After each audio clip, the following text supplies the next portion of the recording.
This is the Vince Salerno Podcast, episode 22. On today's show, we have Gabe Moore with us talking Bond, Ant-Man and the Wasp, Quentin Tarantino's new project, and much, much more. So, sit back and relax because the Vince Salerno Podcast starts right now.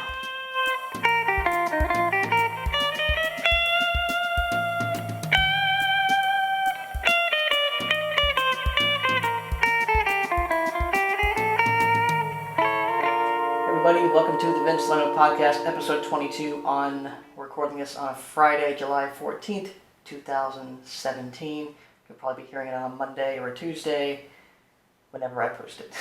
I'm your host, Vince Salerno, and I think I'm 3 for 3. I have another special guest with me. He is someone who I've wanted to get on the show for a very long time.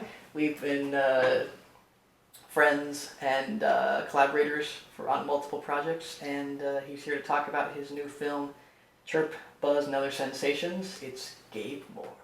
Hey, thanks for having me. Thanks. I'm We're super glad excited. we could finally do this. Yeah. Been talking about it for a while. I've been like, it's funny, I've been trying to get on for a while. Yeah. I haven't told you, but I'm like, oh dang, I really want to get on the podcast. Yeah. No, I don't know why I didn't get you on sooner, because there are some episodes where I'm like, I could just ask people, but We gotta do like a full Pixar episode sometime. oh, absolutely.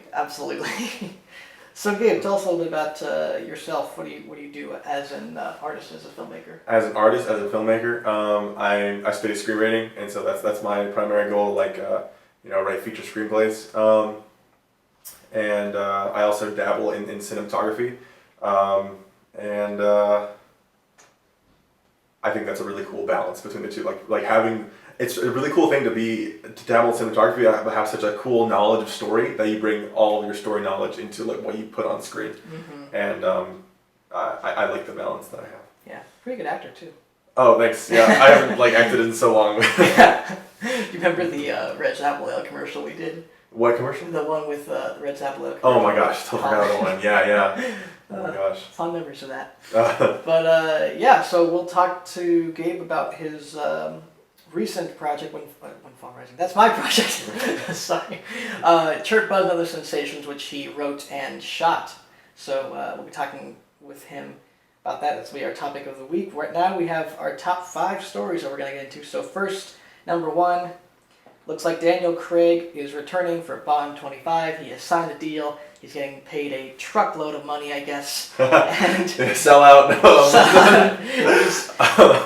The important thing is he's going to do it, and there's also a possibility of Adele coming back to do the theme song for the movie. Most of you know she did the theme song for Skyfall, which got her a Grammy, or was it an Emmy? I think she won everything. No, We know she won an Oscar. She won the Oscar. I'm gonna say Grammy because that was a really popular song. Mm-hmm. Very well deserved. So we kind of already talked about this on another show that we're working on.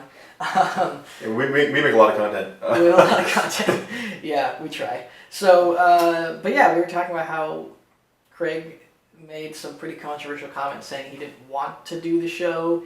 He didn't want to be on the Vince Salerno Podcast. I tried reaching out to him. I don't know why he didn't want. Oh man, so hurt. He didn't want to do the franchise any longer. He said he'd rather slit his wrists than do another Bond film. But that was also in the heat of just finishing Spectre.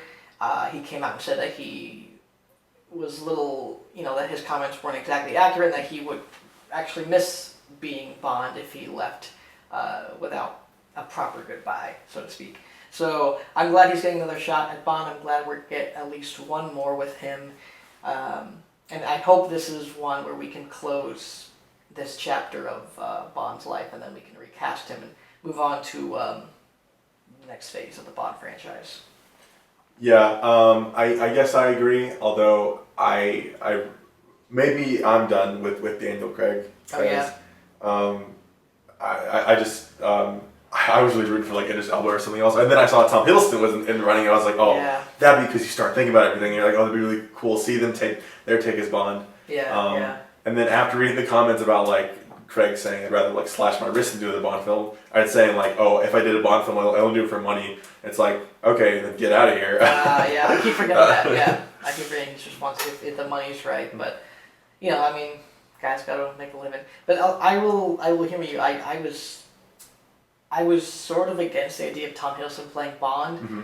But then I saw The Night Manager. I don't know if you've seen that show. I haven't seen it yet. I have to see it. It's so good. Yeah? And it makes me think that, yes, Tom Hiddleston could easily be a great James Bond. But I've also been rooting for Henry Cavill, who, if you put him up against the character description of the books, he fits the bill.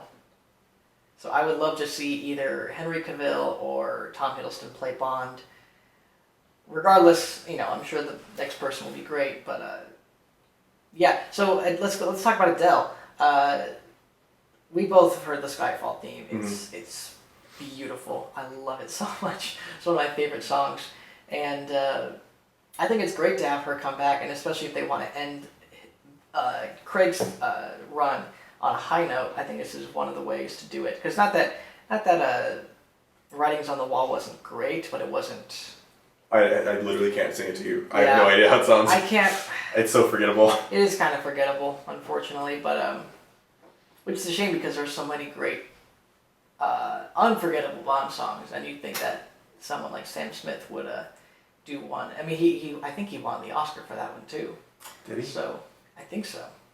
Yeah, I remember there being a big spiel about him talking about being the first gay man to win, and then it actually turns out he wasn't. There was a screenwriter for a movie Way to be a that historian. previously, way to be a historian.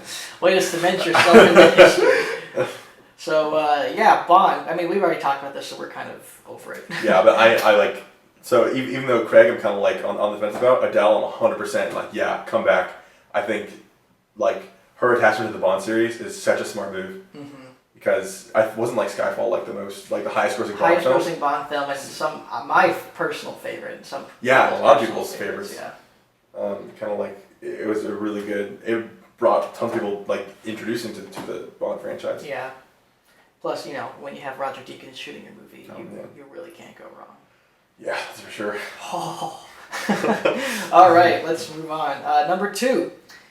Ant-Man and the Wasp has casted Randall Park to play S.H.I.E.L.D. agent Jimmy Woo. Most of you know that the sequel to Ant-Man is called Ant-Man and the Wasp, which will feature prominently the Wasp taking, Hope Van Dyne playing, Van Dam? I don't remember.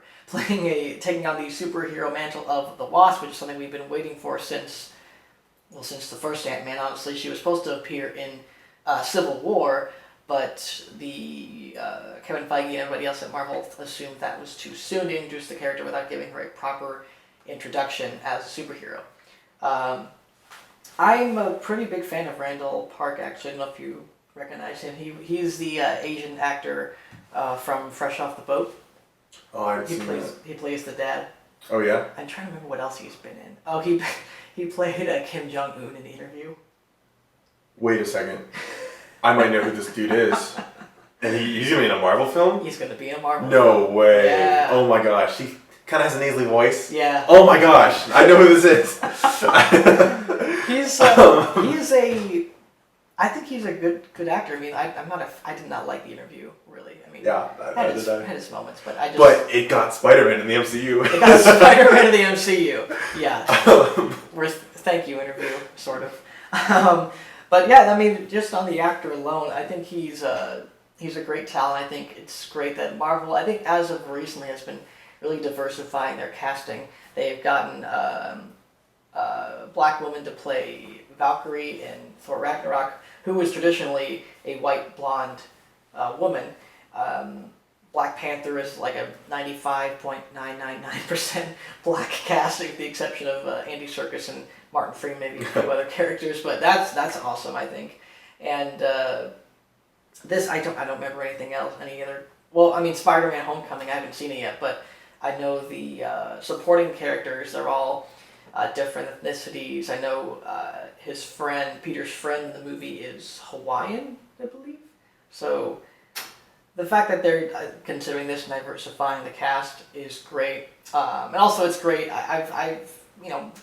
I think people sort of put out of proportion the whole race issue in films. Mm-hmm. And I think I've been saying for the past 3 years, like, if you want to get people of different races, different ethnicities into films, find the characters and put them in there. And this is a perfect example of what I want to see. They're pulling a character who's been in the comics, who's a S.H.I.E.L.D. agent apparently, Jimmy Woo, and they're putting him in a Marvel film, and he'll probably have maybe some ties into Infinity War, maybe some ties into Ant-Man 3 or future Marvel films. So I think that's great for actors of different ethnicities, and for him specifically because regardless of his ethnicity, he is a great actor who deserves these types of roles. And just on his role alone, being a S.H.I.E.L.D. agent, that raises a lot of questions for the franchise, like, what is S.H.I.E.L.D. back up and running now in the MCU? How does he play into Ant-Man and the Wasp relationship? Is he going to be helping them? Is he going to be sort of a nuisance to them? Is he going to be trying to, like, regulate them? You know, what do you think about this, Gabe? I think I always support, like, actors who come from comedies, Mm-hmm. and when they take on drama roles, I'm super interested. I'm like, I want to see what you can do. Yeah. That being said, like, Ant-Man is sort of a comedy. Yeah. So I'm not sure if, like, he was just casting this to be kind of like comic relief as an agent.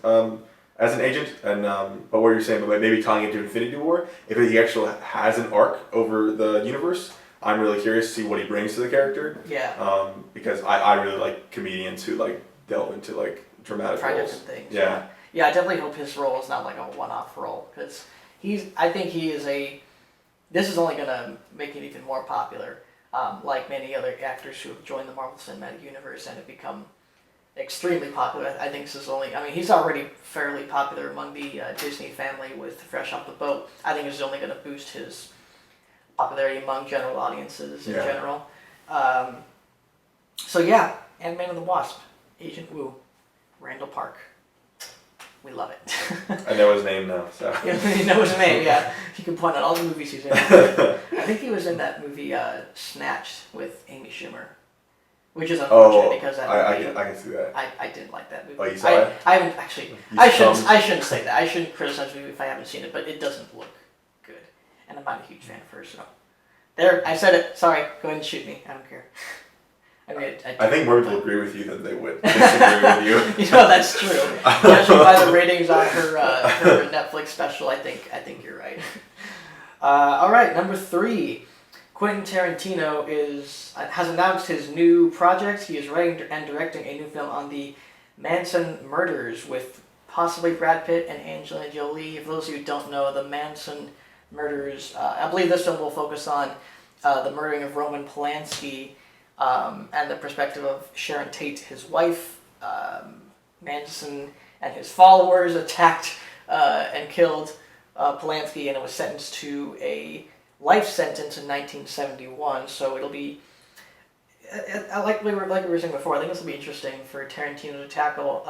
One, because of the subject matter, but two, it's going back to, I think, a genre he knows really well. He knows crime dramas or crime comedies, whatever you want to categorize them in, really well. And I get a Pulp Fiction, Reservoir Dogs vibe when I think about this, which is 2 of my favorite Quentin Tarantino films. I made a short film a couple months ago called remember The Primary Job? Yeah, totally. That was completely and utterly inspired by Tarantino and those 2 films specifically. And I'm just a huge fan of him tackling that specific time period. So, and obviously with his writing and stuff, you know it's going to be a pretty great movie. I mean, it's not really a question of whether it'll be good, because we know it'll be good. There's no question kind about of already that. assumed. Yeah, but just the fact that he's announced something, like I was like, when is he going to announce that 9th film? Because he said he's going to do 10 and then done. Which Yeah. I don't really believe, but you know. I mean, 10 films that he, like, writes and directs, but, you know, I guess he could continue writing films. Yeah, I don't think he's going to officially retire, because you look at, like, who's directing Logan Lucky again? Oh, Steven Soderbergh. Steven Soderbergh, yeah. He retired after Magic Mike for like 5 years, and then he comes back that 5 years later to direct Logan Lucky. So, and there's nothing wrong with that. Like I'm glad that he came out of retirement. But I'm just saying, like I'm very reluctant when actors or even and directors say I'm retiring at this point in life. It's like, sure, yeah. You still got that creative drive in you, no matter what. I don't think that's ever gonna die. Maybe take a break. You can take like a 5-10 year break and then come back and make a kick-ass movie. But yeah, pull a George Miller. Pull a George Miller. Yeah. Come back and make Mad Max 4. So what do you think about Tarantino announcing his next movie? I'm on board. I'm totally on board. Because I just love these crime thrillers, and I think that's where he found his bread and butter. Like, he made a name for himself with Reservoir Dogs and Pulp Fiction, and so taking a crime thriller that we haven't that type of movie we haven't seen in a while and bringing his style to it. I'm gonna be there sitting in the theater. Yeah. Also, the historical elements to that makes me wonder: is he gonna pull a Inglourious Bastards and rewrite history? Oh yeah. Because you've seen Inglourious Bastards, have you? Yeah. So he like shoots. Yeah. The guy shoots Hitler. Is like, don't think that's how he dies, but it's so satisfying. But him, it's so satisfying. Yeah. Oh, I love that movie. What's your favorite Tarantino movie? Reservoir Dogs. Oh yeah? Yeah. Why do you like that one? Just because, like, whenever I first saw it, it was like, I felt like I didn't breathe for the entire thing until it ended. Because it's just like a ride from start to finish. Yeah. It's just like one heist, and then it's like it smashes to credits, and I'm like, yeah. Like, it really gives you that feeling, because the last thing that you see is Harvey, what's his name's character. Bang, he dies, and cut to credits. Yeah. Like, what? How? I need to process that. That's how I felt when I walked out of Gone Girl first time. Yeah. Like, it ended, and I'm like, what? No, stop. There's gotta be more. What happens? So, yeah, it's cool when you can have that feeling in a movie where you just like, and it doesn't happen very often, where you just like, the credits roll and you're just like, what? So that's cool. Yeah, my favorite is Pulp Fiction. Nice. For a lot of reasons. I think the music, the writing, the way the story is weaved and intertwined with other stories. I like that we bounce from day one to another story back to day one, and I'm just a big fan of how he did that and that he was able to pull that off, because that's not an easy thing to pull off, which is kind of what I tried to do with a Primary Job, which is start at one point and then go back in time and then fill in the details of how they got to the point they got to near the beginning and the end of the film. Yeah. So yeah, we love Tarantino, if you can't tell. Yep. So bring on the new movie. Still don't think it'll be his 9th film, but I don't think it'll be his last film. Number 9. All right, number 4. Turns out Disney is struggling to find a new talent to play Aladdin and Jasmine in their live-action Aladdin movie directed by Guy Ritchie. There's another report out there saying that they've possibly narrowed down on a Jasmine being played by I cannot remember her name at the moment. I think it's Naomi Scott, who played the Pink Ranger in the Power Rangers movie, who I have a little bit of a crush on. Just saying. And if you're listening. I'm single. And I don't think, like I said, they still haven't landed on Aladdin, but I think they're starting to consider some more well-known talent like Dev Patel and other actors of that ethnicity to Middle Eastern and Indian descent to possibly play Aladdin. This is kind of surprising. You'd think Disney would have better luck finding a live-action person to play these characters, but I guess the main problem is that they can't find someone who can act, sing, and dance, which is surprising. Why do you say it's surprising?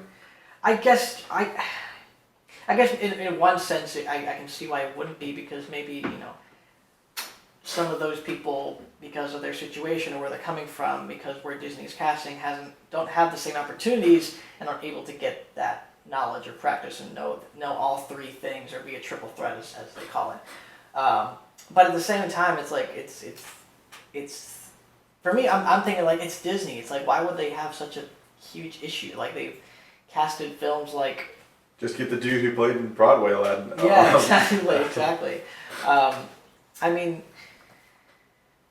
it's just weird. Like I've never known Disney to have issues like this, so I think it's surprising more so than anything to just hear that this is the biggest problem with the production, where some people aren't really on board for Guy Ritchie to direct the film, which despite what you think about his. Isn't he already attached? He is already attached. Yeah. So despite what you think about him, I think he has some great films out there. So to not have him, I mean, I guess to not have him, not. I was going to say to not have him wouldn't make sense, but I mean, you could get anybody, and I'd be happy that you're making an Aladdin movie. But I guess the fact that you do have him makes me think there is a particular style they're going for. But yeah, this is surprising. And in regards to the casting of Dev Patel's Aladdin, possibly, I mean, he's had some pretty. He was in Lion, wasn't he? He was, yeah. How old is he? I'm not sure. I'm sure like mid-20s, maybe early 30s. Yeah, I thought he was really good in Lion. In Lion. You know what else is good in? He was really good in Last Airbender. I'm kidding. It's such a bad movie. He was not. I hate that movie with a burning passion. I think they actually used a voiceover from the show as his first line in the movie. I think it's like when they first find the Avatar and he's watching from a distance on a boat. He's like, "Uncle, come look!" It's like it sounds exactly like this character from the show. It's like, oh my gosh, what are we doing here? Such a disappointment. Anyways, we digress. Yeah, I digress. I would not be opposed to him playing Aladdin, though. Okay, cool. If they can't find anybody else, which I don't know. It just was just weird to hear that they're having this issue. I guess I don't really know else how to explain it. Do you have any thoughts? Let me say my thoughts. Okay. This episode is all about race. Race. And, hashtag race. We cover very serious topics here. So, like everything I'm gonna say is speculative. Sure. And so I think there are two sides to the story. I think there's like Guy Ritchie tweeted out that they're trying to look for a no name. Yeah. While Disney as a studio is probably pushing for them to get like a name. And how many name like Arab actors are there? So I think Guy Ritchie probably wants to go where what Ang Lee did for Life of Pi. And so Life of Pi ended up did getting a no name, like this dude that actually grew up in like the Middle East. Mm-hmm. So the reason they're probably having such trouble with casting is this is just me theorizing, is like when they find someone of like, okay, this could possibly work, Disney might be like, what? Let's get someone who actually has an acting background and has like a name. I can see that. I can understand that. But I mean, I disagree with Disney's logic if that's the case. Once again, speculative. If that is the case, the name Aladdin alone will attract audiences no matter who's playing the role, I think. And as long as they look of Middle Eastern descent, you'll be fine. But, cause I mean, it would make sense to cast someone like Dev Patel, a famous actor or someone who has a name. But that's, like I said, Aladdin is the name that is getting butts into the seats. No one's going to flock out for Dev Patel or Riz Ahmed, as great as those actors are. They're not household names. But I mean, if you do have the opportunity to, with Jungle Book, or like you said, Life of Pi, they took the opportunity to give these actors a chance at stardom, and luckily they nailed the roles they were in, and I can't see. So then that makes me even more confused. It's like if that's the case, why wouldn't Disney want to go for that? That's true, and I could be saying a whole blanket statement that's Right, wrong yeah, no, this is about definitely Disney speculative, being like, I don't know, big bad company being like, we want a name, but because that would actually be a contradiction about what they did in the past, because Cinderella, that was a no name. But then you kind of bring up Beauty and the Beast, and Beauty and the Beast, that name should have like sold alone, but they got Emma Watson to play Belle, right? And that was actually kind of like a little bit poorly received, right? Like as Emma Watson as Belle, while Dan Stevens wasn't widely known, but he was like praised for being Beast. Right, that's a good point. So like maybe going the like not like don't get like a star name would be the right way to go. And so I guess I'm kind of like on like full circle, because now I'm kind of in like where you started, where I'm actually kind of surprised that I'm having trouble. Yeah, it's just there's a lot of different thoughts that go on, and I guess the main thing is just we're confused why this is an issue, why this is the issue of all the things you could run into when making an Aladdin movie. Why is this the issue? And I'm also curious. They haven't cast the genie yet, have they? No. I heard the most recent thing I heard was that I think I covered it on the show. I think Will Smith was in talks to play the genie. I don't think he has been confirmed yet. So that could be controversial. This show is about race. Just so you know. Just gonna drill that in. Yeah. But that would change things up a little bit. Be kind of controversial because it's Robin Williams, and it's probably one of his greatest performances ever. So how do you top that? Let's remake all the movies, like Jumanji, Aladdin. Let's do them all. Yeah, Mrs. Doubtfire. Yeah, let's do it. Let's get Will Smith play Doubtfire. I showed J.J. Schindler. I showed him Mrs. Doubtfire for the first time, and I told him he was so heartbroken when I told him this was like, they're gonna make a Mrs. Doubtfire 2, like I think they announced like maybe months before he passed away. He's like, I would have loved that. I know. But anyways, getting off topic. Yeah, that'll be even more. I think I'm surprised they're not having trouble casting the genie, unless Will Smith is actually their guy. Which I don't know how I feel. Can he sing? I don't know if he can sing. I don't think I've ever heard him. He raps. He does rap. You ain't never had a friend like me. Yo, what? So, I guess we're going in circles now. I mean, look, if they have Naomi Scott as Jasmine, I love Naomi Scott, so I think that's great. And it's more, but good for her. She can get her face out, because I think she's a really talented actress. I haven't really seen her in Power Rangers, but I've liked what I've seen of her in Power Rangers. I think Power Rangers kind of gets a tough break. It doesn't look like that bad of a movie, but... Oh, you haven't seen Power Rangers? I haven't seen it. I've heard actually really good things about it. I've heard good things too, so I don't understand why it's getting... it gets some hate. I don't understand why the studio hasn't greenlit a sequel. Because you don't start a franchise wholeheartedly successfully with one film. Exactly. 2 films. Yeah. One film. Same deal with The Mummy. I guess I haven't seen The Mummy though, so I shouldn't be... Regardless, I shouldn't be critiquing films that I haven't even seen. But anyways, so we hope Disney casts somebody. I mean, I prefer them to get a no name. I think that's a really cool thing that they could do. Yeah. Do you know who Twitter is rooting for?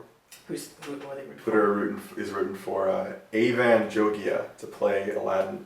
He played Beck on Victorious, the Nickelodeon show. Beck. Which one's Beck? He was he was the like guy of Middle Eastern descent who was like boyfriend with Jade. He was like the goth girl.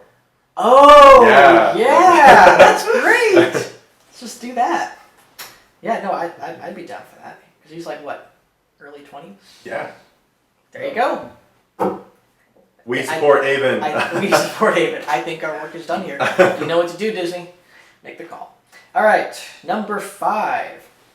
David Ayer has exited the Scarface remake, and he is, I believe, the 2nd or 3rd director to exit the project. Apparently his take was a little too dark for the studio, so that, I guess he was fired then? Either that or he straight up left the project. It seems like he left and the studio declined to work on his vision, or they didn't agree with his vision, so he just left. Which I guess is in best interest of both him and the studio. But this Scarface remake is... I've gone from not interested to really interested to concerned now. Because I wasn't really interested when they announced it. Then they announced that Diego Luna is going to play the guy in there. And then they announced Anton Fuqua, who did Magnificent Seven, was going to direct it. Then he dropped out. Then they got David Ayer, who, despite what you think of Suicide Squad, is a great director. It was like, yes, I can be down for that. So this is disappointing, kind of. I wish that he was still on, but I don't know. Maybe this is a sign saying that we shouldn't have another Scarface remake. I mean, I'm not opposed to most remakes, but I'm a little. I mean, I guess I'm naturally I'm reluctant to the word remake. If you say, I'm like, oh, why though? Why you need another one of these? Mm-hmm. Luckily, some have been able to justify themselves, like True Grit, or The Magnificent Seven, or it's kind of it. The other ones just kind of sucked. It's a pretty short list. Yeah. Do you know a lot about this whole Scarface remake? I think I read a headline. I'm not really that knowledgeable about it, but it's kind of weird to hear how you make a Scarface film too dark. Yeah, because the whole thing is kind of dark. Exactly. Yeah. Especially if you see the ending of the movie, like that pool was like soaked in blood, soaked in blood. But what other directors were attached to it before David Ayer? I don't remember. I'm pretty sure. I think Anton Fuqua was the only director attached. There might be another one, but I can't think of them off the top of my head. But he did like Magnificent Seven, The Equalizer, Training Day, movies like that. Yeah, the really concerning thing about remakes, especially like ones that are being pushed forward by studios, is that it really gets rid of the auteur theory. Like directors don't have like creative control. This is definitely going to be a remake that's made by the studio. They're going to make all the shots, and now I'm concerned, same as you, because they say, oh, this is too dark, and so they're going to remake a masterpiece to be a product. Yeah, exactly. It's like they're just trying to reap off the benefits of the name Scarface, and that's, I think, unfortunately, that's kind of the society we live in, is whatever name brands you have, you turn those into movies like the Emoji Movie, Lord Have Mercy. Oh, that's gonna suck. We haven't seen it yet. Well, I've seen trailers, and I've seen the first 3 minutes of the movie. I think they released the first 3 minutes on YouTube, and just I think I found the next worst movie of all time, next to The Last Airbender. I think I have. That is a ballsy statement. That's a ball.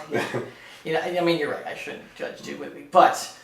No, that's okay. I'm joking. If the trailer looks bad, I will come out and say it looks bad. And honestly, I'm not really happy with Sony recently with the way what they did with the Ghostbusters remake, and how they treated Spider-Man near the end of the Amazing Spider-Man films. Are they doing this? I don't know while I'm talking, let me look this up. I'm pretty sure, I don't know if they're in charge of this. But it seems like it could be. Maybe I'm just trying to find more reasons to wait a second. The Coen Brothers wrote...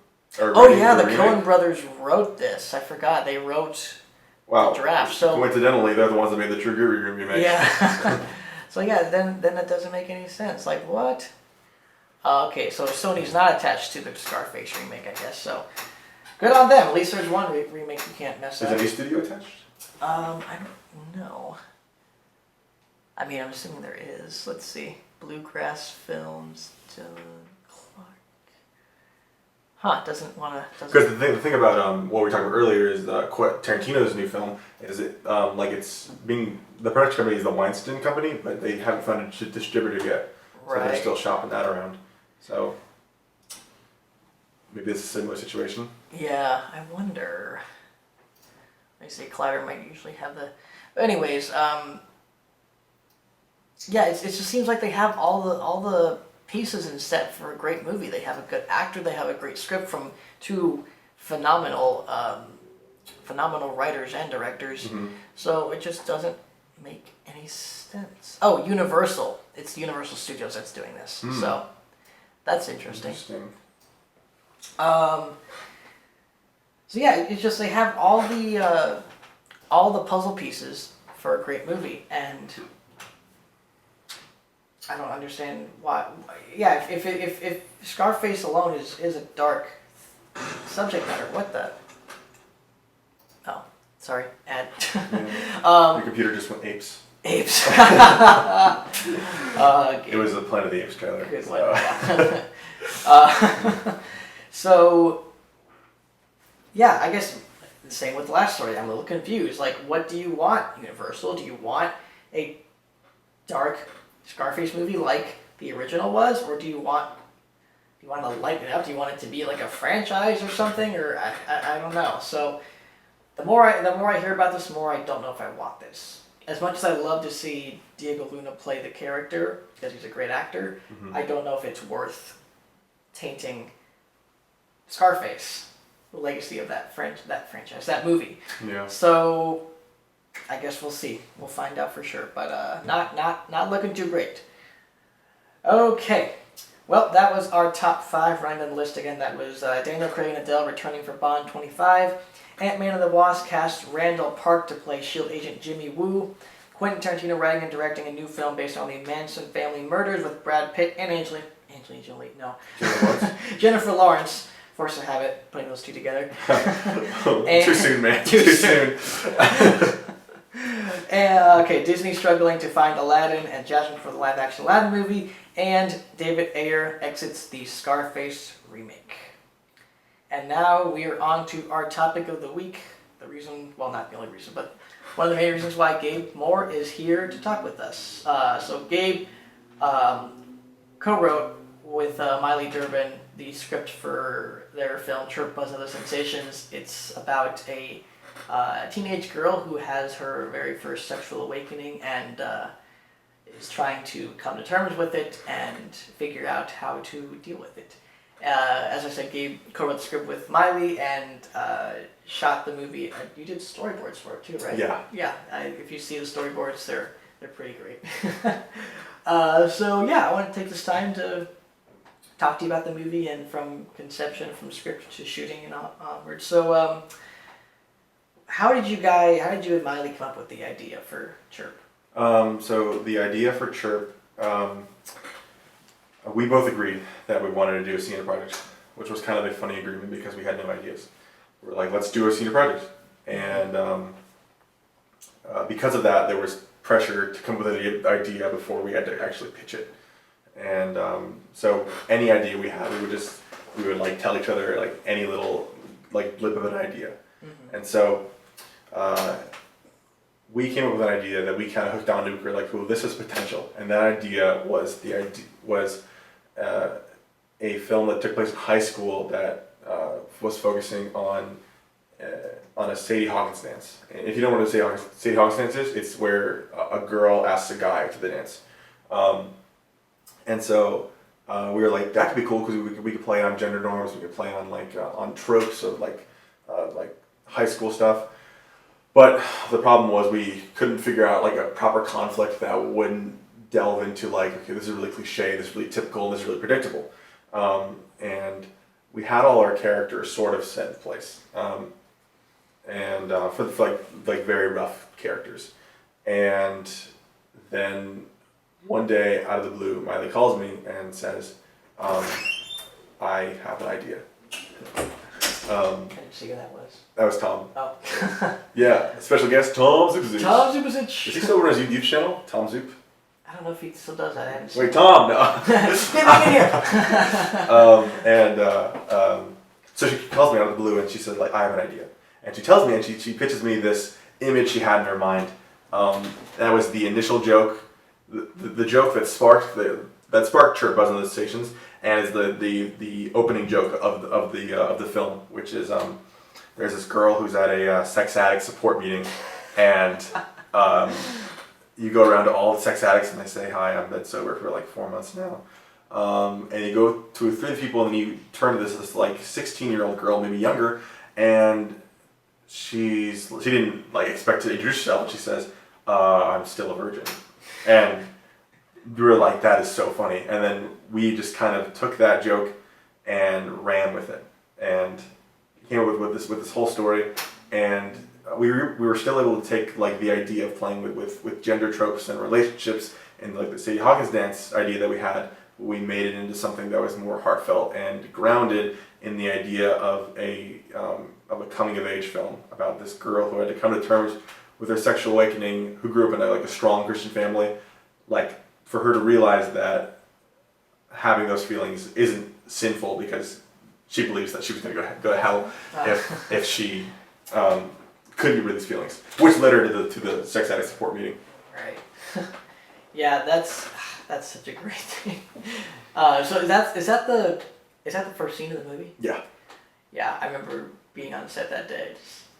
I think after we shot that, I mean, we already knew what type of movie you guys wanted to make, but once that scene was shot, I was like, okay, I really know what movie they're trying to make. I think I read the script. I remember early on reading the script, and I remember loving it.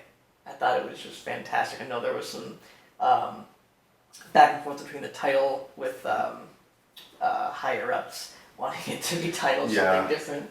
But the cool thing about going to the school is that our Professor Scoggins is in a studio, and so we don't have to abide by what he says. Right. Our professor was really pushing Miley and I to name it Angie Bell's Very Rude Sexual Awakening, and we took his note, and then we're like, no. Yeah, I mean, I can see how that would be a good title, but Chirp doesn't have sensations is too great of a title not to use. Yeah. Like I feel like Angie Bell's Sexual Awakening has that's a title that's been used in something else before. Plus it has a lot of preconceived notions, and one weird thing about this movie that Miley and I made is that for the subject matter about talking about sex, it's really innocent. I'm surprised we made such an innocent film about sex. Yeah. And so to have such a like out just in your face title like Angie Bell's Rude Sexual Awakening, it doesn't really set the tone for what the film's going to be. Yeah. It sounds like a raunchy film. It gives you the wrong impression. Well, Chirp Buzz and the Stations is playing words for the birds and the bees, and you don't really understand the title in full until you see the movie, and you're like, oh, I get it. Yeah, for sure. I had a thought. What was my thought? Well, I guess I'll just continue where I left off. I remember reading the script and really liking it. I know you and Miley had a lot of inspirations from like really quirky like A24 indie films, which I totally dig. And then seeing her the first big short she did, Rubber Gut, I don't know, did you have any involvement with that? Not really. I did the sound design, but it's good sound design. I remember seeing that, and that was, I think I actually told you when we were on the soundstage, the show that we're doing. That was one of two instances when someone described me what they wanted to put on screen, and exactly what they described to me was on screen, and that was Miley's film, Rubber Gut, and then the second one was Joe's, the Sorrow Song. Oh, yeah. And after that, I knew it was like, okay, if Miley doesn't direct something for senior projects, someone's going to die. But then I guess later on, it didn't occur to me how involved you were until you guys brought me on to do the sound work on set. And then I was like, oh, well, look, Gabe's had a pretty big part in this as well. Like, it really, at that point, it occurred to me, it's like, okay, this is really both your senior projects. And I guess it's, in a way, it is everyone's because, yes, the director is kind of the sole owner of it at the end of the day. But, one, you've had a lot of involvement from conception to at this point. And, we've had a lot of producers, a lot of other seniors who've helped you out. So it's, theirs as well. That's kind of my philosophy is when it comes to Windfall. It's like, yes, Claire McKay and I were kind of the sole owners in addition to the producers, but it's also, the cinematographers and all the other seniors who were involved. It's also their senior project if they weren't already involved with something else. So I think that's what's kind of cool about this. But so you guys, you had the idea, And then, so then the writing of it sort of come naturally? Did you guys have to switch things out? Did you have to, did you have ideas that didn't make it into the script that you wanted to put in the script? Yeah, we had a lot of ideas that didn't get in the final draft. But the actual writing of the script was very difficult. Because Miley and I both of us had never written something with someone else. We were up to that point, we were both solo writers.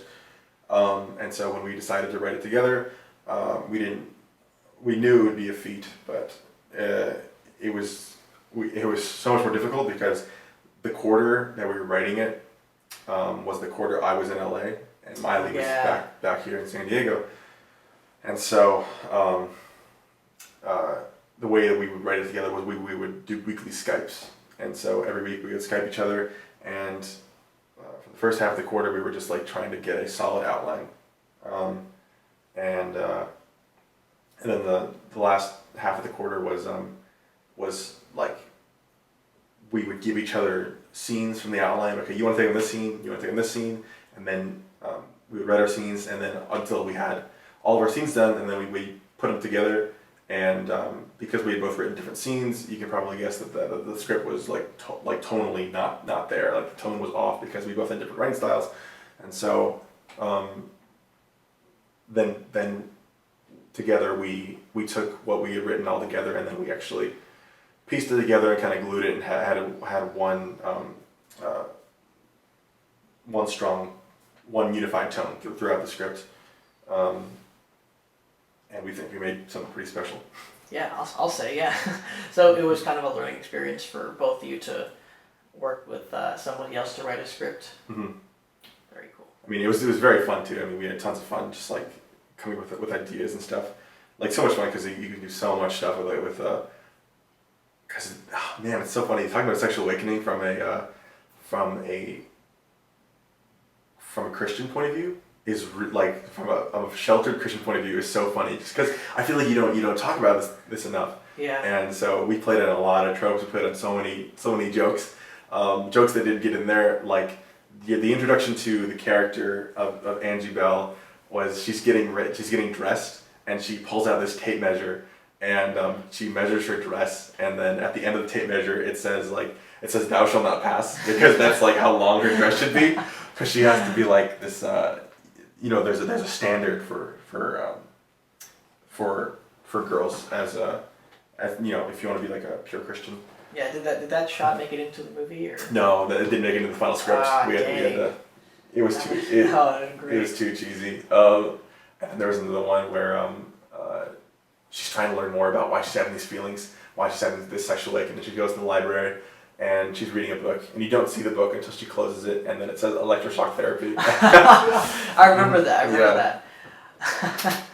Yeah, I think just to touch on what you're saying about the Christian view of sex, I think based on what I saw on set, I think you guys pretty much kind of nailed it, because I think parents wanted to address it at their own time. So then when they're caught off guard, it's like, oh, well, ask the other parent because they'll probably know. And then the other parent doesn't know. And so you're in that situation where it's like, how do we explain to our 5-10-year-old daughter what sex is? Yeah. I don't think I ever had an experience when it came to having the talk. Yeah. I never really questioned it until... Until now. Until now. My parents were just kind of like, look, let's. Oh, those are the feelings are. Let's just talk. Let's just talk about it. It's like, what are we talking about? You'll see. Just listen. Sit down. Sit down, son. Have a cigar. So no, I think you guys were in the right to try and tackle it on a very innocent level, and also for Angie Bell to sort of blow it out of proportion, because I think as young people, especially as young Christians, I think we do kind of blow sex out of proportion. We think it's like this huge thing, like, holy crap, what do I do with these feelings or whatever? And then, as time goes on, as you learn more and you mature, you realize that it's kind of part of growing up, and it can be a very, very beautiful thing, as we learned in, some of our classes with Dr. Michael Barber, great person. Yeah. Not here anymore. He's not with us anymore. Rip Dr. Barber. Still alive. Still alive, yeah, he's still alive. But he's Augustine. Augustine, yeah. Where is that? I don't. Nebraska. I don't know. I wish it was in Nebraska. That'd be great. No, I think it's in Colorado actually. So if you're listening, Dr. Barber, we're wishing you the best. But having those classes, I think, helped us. I'm sure you guys figured this out well before writing the script, and I think everybody here at the school kind of knew this beforehand. But it's it is a beautiful thing, sex, and it's something that shouldn't be treated as this bad, evil thing. I mean, if you use it in that way, it can become like that. But the fact that it's not as big a deal as you make it out to be, and that you have to rush into it, I think is, at least for me, those messages kind of come across in the script and how you guys shot it and the scenes and the dialogue. So hopefully you guys are into that kind of thing. So so let's talk about shooting the movie. When it came down to shooting it, obviously you had written the script. Mm-hmm. Obviously you're been involved heavily with writing and creating the characters and stuff. So I imagine storyboarding and shooting it wasn't that difficult, or was it? I mean, so it wasn't like we knew we were getting it every day, and we knew why we got it, and so there was a purpose for every shot. Right. And one thing that Miley and I tried to do with this film was we didn't want to get basic coverage, and when you see the film, you'll see like every shot is unique. Or at least, like, I tried to make it that way, and we pull from the same styles as Juno and like Little Miss Sunshine and other things like that have the same style, and that's a good philosophy, by the way. I completely agree with that. You shouldn't. I mean, straight on shots have their purpose, but it's like those can get pretty boring after a while. You want every shot to be different from the other. But yeah, of course, like you're gonna be stressed on set and stuff. But yeah, I'm really proud of it. No major obstacles. Not especially. No. Yeah, that's great. I mean, I would hope you'd be proud of that. Like the locations you guys got to, and how you guys lit the movie, and of the shots that I've seen so far. I think it's gonna look the way that I think you guys have been pitching it to everybody else. Because like I said, it has that sort of Little Miss Sunshine, Juno feel to it. And having seen one of the two films, which one have you seen? Juno, parts of Juno, yeah. I own both of them. Yeah, I gotta see those. But yeah, I guess hearing you talk about it and then thinking back to those inspirations, I can see where they'll probably match up. Mm-hmm. So that's cool to think about. One really cool thing I want to bring up about the film is I'm always amazed at how much like the film connects with people, which is funny because it hasn't even come out yet. But when I pitch it to people, they're like much more interested than I would think. I guess because I get kind of insecure, like, oh man, is this funny? Because I say it so many times, I'm like, okay, this girl goes to a sex addict support group. Is that funny? Or is that just hilarious, weird?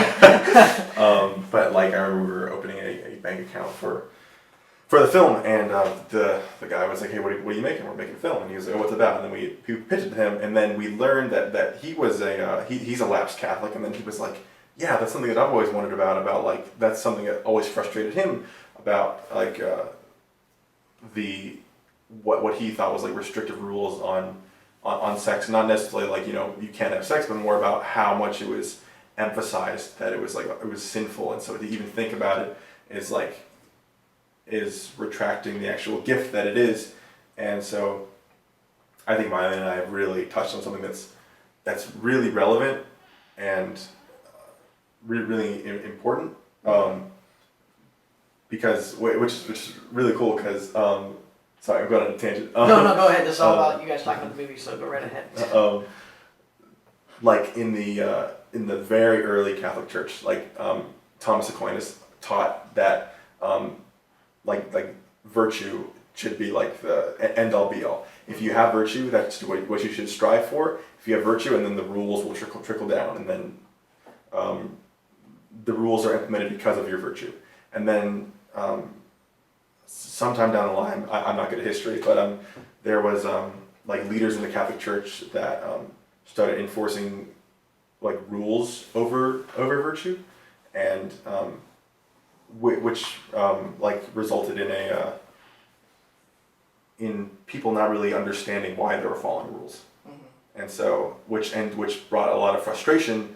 And what we see in modern day is people leave the church because they think that they're all like negative and like you can't do this, you can't do this, you can't do this, and so they look at it as rules and they don't understand why the rules. And so I think it's really cool to have a film that kind of touches on the old like Aquinas philosophy of like what Angie's going through is she has to learn to embrace virtue instead of like all of the rules to be a good Christian. Right. I think that's a good way to go about it, because I think that's kind of sort of ties back to what we were saying earlier, that like people get caught up in the physical act itself and these rules they have to abide to. But yeah, that's a great point. I'm glad would you say like that's sort of like the core message of the movie is virtue? I think it plays a part. Plays a part. Okay. Yeah, there are a lot of. I guess there are a lot of elements to this movie, but I think because I think we all have been in that position. I think that's why when you pitch it, people think it's so funny or it's so relatable, because everyone's been there. Whether you're a Catholic or a Christian or not, I think everybody has been at that point where they've questioned these feelings, or they've had questions about like why there's so many restrictions on sex, all those things. So I think it's just, not solely based on that fact, but the fact that it is a very relatable topic makes people laugh at the idea, makes people look forward to it, I think. But also this, like I said, the Little Miss Sunshine approach you're taking to it, I think that's a very attractive aesthetic, especially today where the indie films are kind of a hot commodity. People are really getting into those, like the Gifteds and the Little Miss Sunshines and the Junos. So yeah, all that combined, I'm not surprised people are really looking forward to this. So you guys, of course you know this. You guys wrapped last Sunday. Yeah. How does that feel? I'm done. I'm so glad, because I guess it was kind of I was mentally done after we had like initially wrapped most of the production, right. And I was down mentally, and then to kind of like, okay, we gotta get the gumption back to go do it, and right.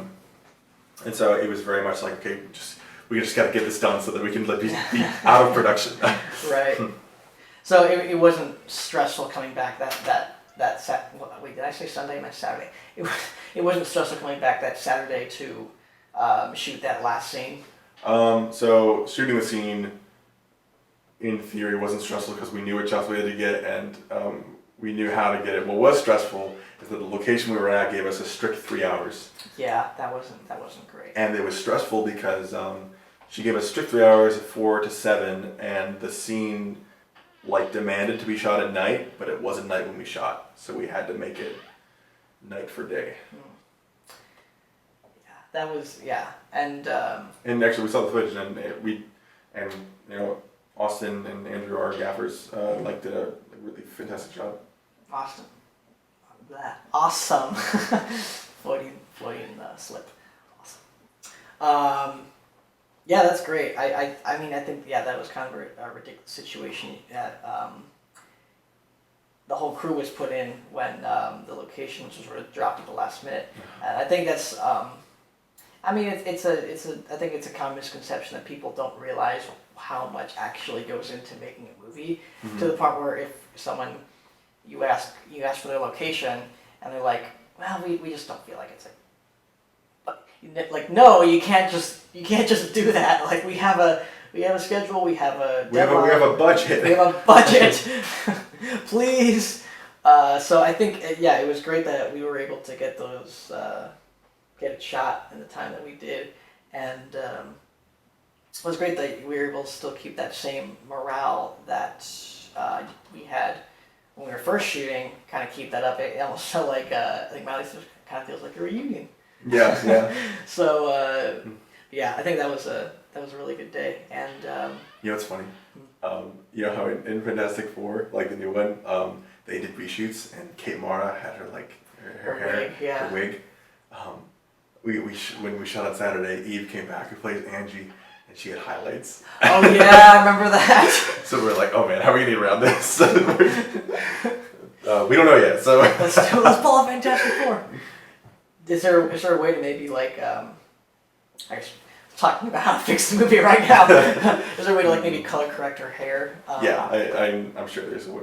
Yeah, 'cause I know I've been in classes where that's possible, where like people focus on, depending on how it's lit, you can focus on specific aspects of the person. You can light that or color that to a specific color. Like I think I did this experiment where I was able to make this girl's hair. It was like brown, then we made it red, then we made it blue, and then we made it green, and we turned it back to brown again. Whoa, that's cool. So I'm sure there's ways to fix that, but I guess any final words you want to leave people with about Chirp, Buzz, and Other Sensations?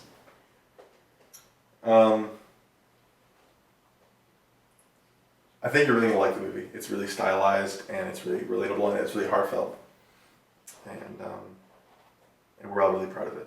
Yeah, no, you guys definitely should be. It's a great script. Everything you guys shot that I've seen looks fantastic. Most of you guys who tune into this show know I've been talking about this movie for a while now, so I think I've been properly hyping it up. But Chirp Buzz, it'll be, well, I mean, you guys have a trailer coming out soon? Probably soon. There's no set date for a trailer yet. Okay, well, expect the trailer soon. I'm assuming you guys are going to want to go to film festivals with this as well, so don't expect it online for a while.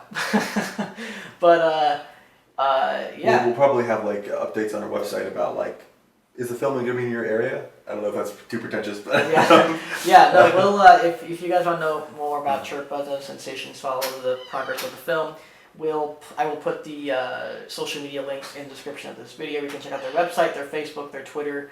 Their Twitter is pretty fantastic. Also, I want to let you guys know that this is kind of the first of many senior project interviews I'm going to be doing. That's not the only reason I wanted Gabe to come on the show. I wanted to have Gabe on because he's one of the few people in the school that likes talking about movies. So that plus, Chirp, our final year wrapping up with senior projects seems like an appropriate time to have Gabe on. So hopefully in the next couple of weeks we'll get the rest of the directors and the people involved in senior projects, like Miley Durbin, who's the director of Chirp, Susie Duenas, who's directing La Oportunidad, Preston Yarger, director of ARC, maybe get JJ Schindler back in here, who produced ARC, and then maybe Claire McKay, who co-directed Windfall Rising with me, and Andrew Carlisi, who directed Within, and we'll see. Those are kind of the only people that are slated to potentially be on the show in the next couple of weeks. Other people who are involved with senior projects, maybe on the show, maybe not. We will find out. But that's our topic of the week: Chirp, Buzz, and Other Sensations with Gabe Moore, the writer and DP. So that kind of wraps up our show. Gabe, thank you for being here. Oh yeah, finally. Sure thing. Yeah, really long overdue. Yeah, we'll try and get you back on here again, or within the next couple months or so. Maybe when I'm probably be back here in January, so we'll have to try and get together back then. Yeah. Where can people find you online? You can find me on various social media platforms at OpenlyGabe. All right, and you guys know where to find me. And is there anything else I wanted to cover? Talk about? I wanted to make a quick shout out. I know I didn't do a shout out last week. I did, but it was the same person that I did like 2 or 3 weeks ago. I didn't want to keep shouting out the same person, because I love that person. So this week I'm shouting out the organization Helping Rhinos. This is a nonprofit that seeks to prevent poaching, specifically of rhinos. Unfortunately, rhinos are poached and their horns are taken to create medicines that really aren't necessary at all, like to create relief from temporary headaches or stomach pains, to which I say, if you have a stomach pain or headache, take some Pepto-Bismol or freaking aspirin. Aspirin. Freaking aspirin, yeah. No, I'm very much against poaching and not a huge fan of hunting and stuff. So please reach out to the website, give them a donation if you want. Check out their videos, and I'm possibly doing some work with them in the future. Maybe, we'll see. But it's a great organization. You definitely check it out. Are they sponsoring you? Well, I'll take it a bit. Okay. Yeah, some stuff that I don't want to get too ahead of myself about, but some exciting stuff's happening with them. All right. Well, thank you all for watching this episode of the Vince Salerno Podcast. Hope you enjoyed it. If you did, hit that like button and subscribe to my YouTube channel. You can check out my short films, trailer reactions, and more episodes of the Vince Salerno Podcast. Also, once again, Chirp and Other Sensations. I'll put the links for the social media in the description of this video so you guys can support them and check them out. Until next week, we'll see you guys next time. Have a great weekend. God bless, and peace out. See ya.